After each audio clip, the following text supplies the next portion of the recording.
Hello, and welcome to the AYSO 894 Parent Guide. My name is John Price. I'm the Regional Commissioner.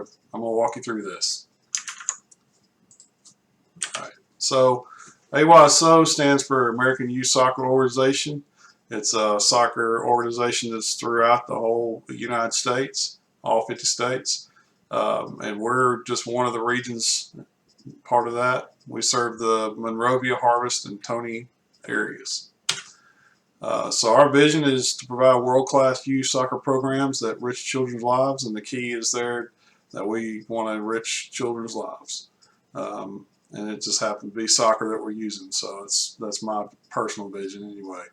I want to enrich my kids' life and also others. So our mission is to develop and deliver quality youth soccer programs which promote a fun family environment based on 6 philosophies. And these are the 6 philosophies here, and we'll go through them. First is everyone plays, and that means that all the children get to play at least 50% of every game. So they're not sitting on the bench for the whole game. They get to at least play half a game. Balanced teams. We go through quite a lengthy process to try to rate children. That's what the unified practices are for. And then we get those together and try our best to balance teams. And it's not a trivial process, but we do spend a lot of time making sure that we get that as best we can. Open registration.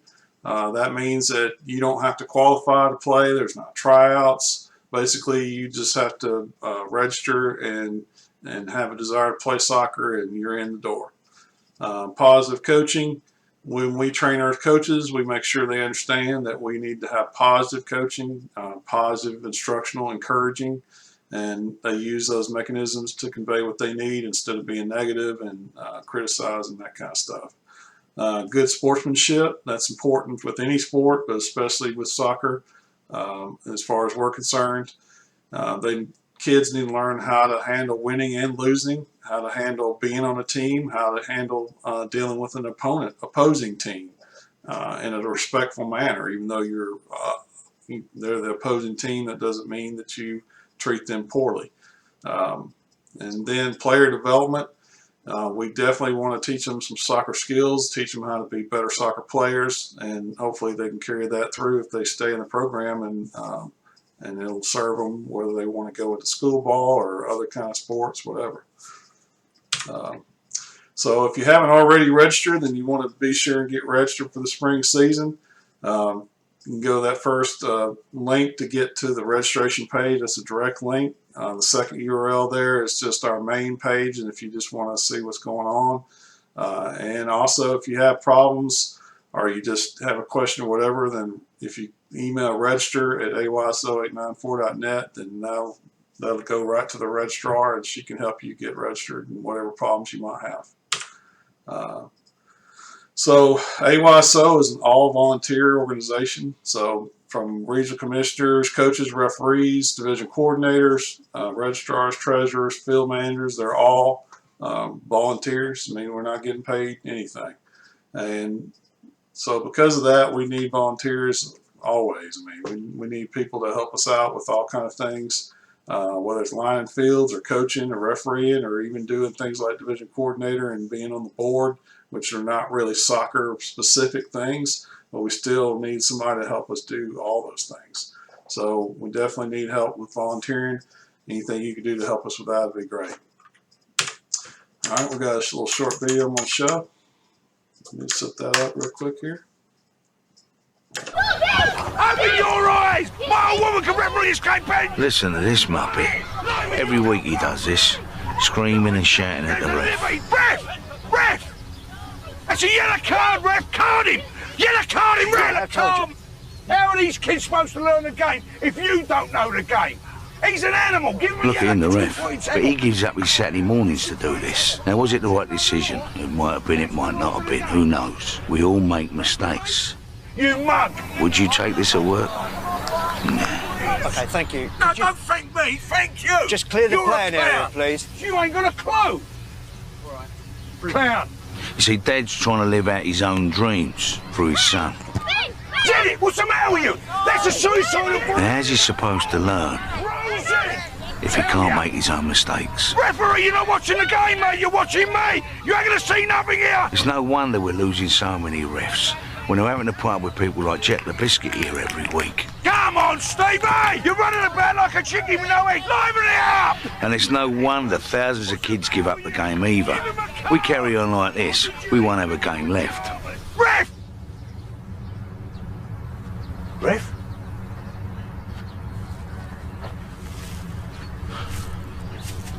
Some of us need to take a long, hard look at ourselves.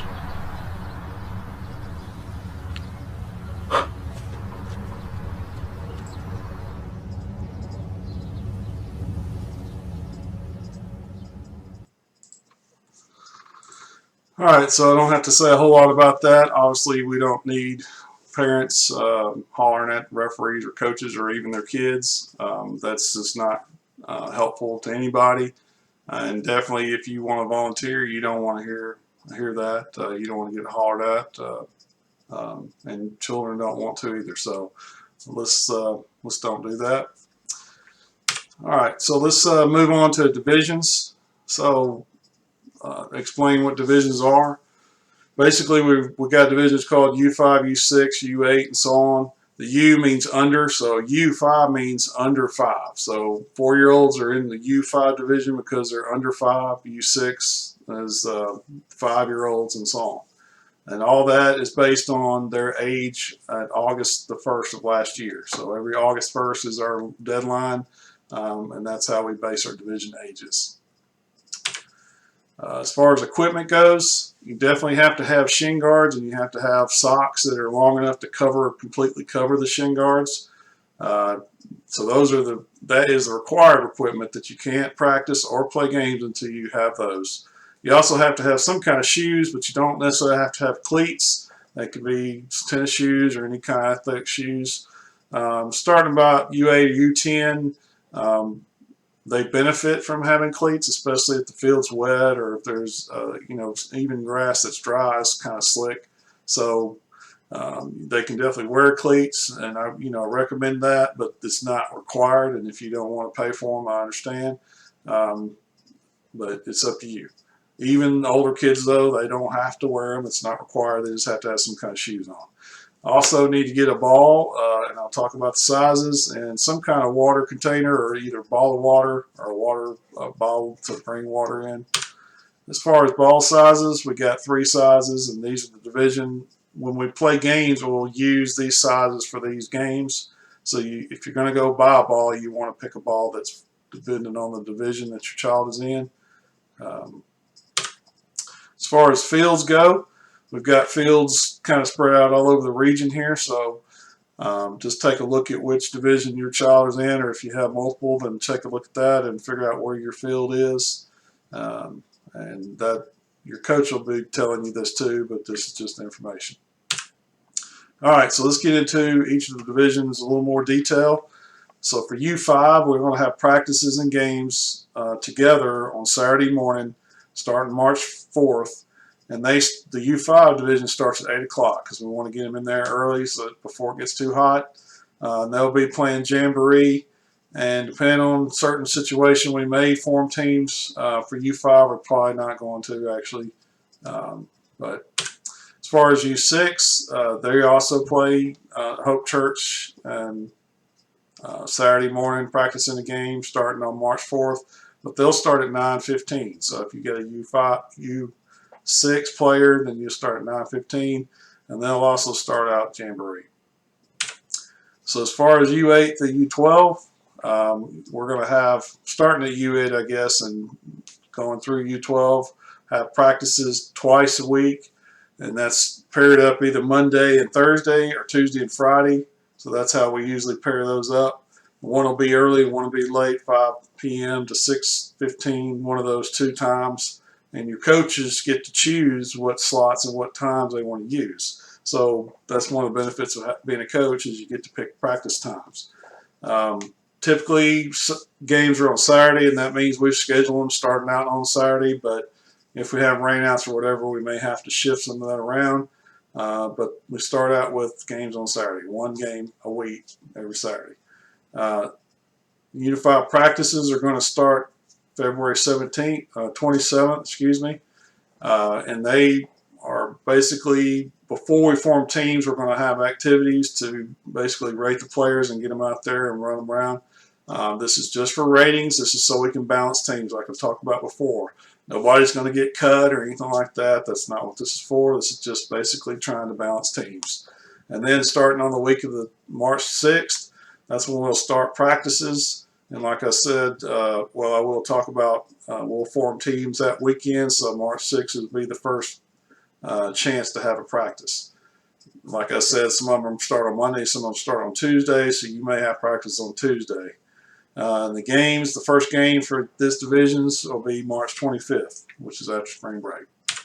As far as U14, we also have the same kind of setup for practices and games on Saturday, and their practices will also start on March the 4th. Games depends on when we form teams, and we have to kind of be flexible about that, because depending on how many kids we get before the school season ends, we may have to hold off on forming teams until that's done. So we'll just have to kind of wait and see on that. We will have practices for sure, and we'll have activities of some kind, so the kids that are signed up now will get to play. Same for U16, U19. They have practices twice a week and Saturday games starting March 4th. It's up to the coach and available players as far as when games start. Other dates you'll need to know. Obviously, May 20th is a good date to know. That's when the season ends. So you know how long this thing lasts, and that's the weekend before Memorial Day weekend. So we'll be done before the end of school, before Memorial Day weekend. We also don't have any games March the 11th on the 18th, which is both sides of spring break. Coaches might decide to do something, either one of those weekends in lieu of the games, which is fine, but that'll be an optional thing that you don't have to attend if you don't want to. April the 25th is Easter, and so we won't have games on that weekend either.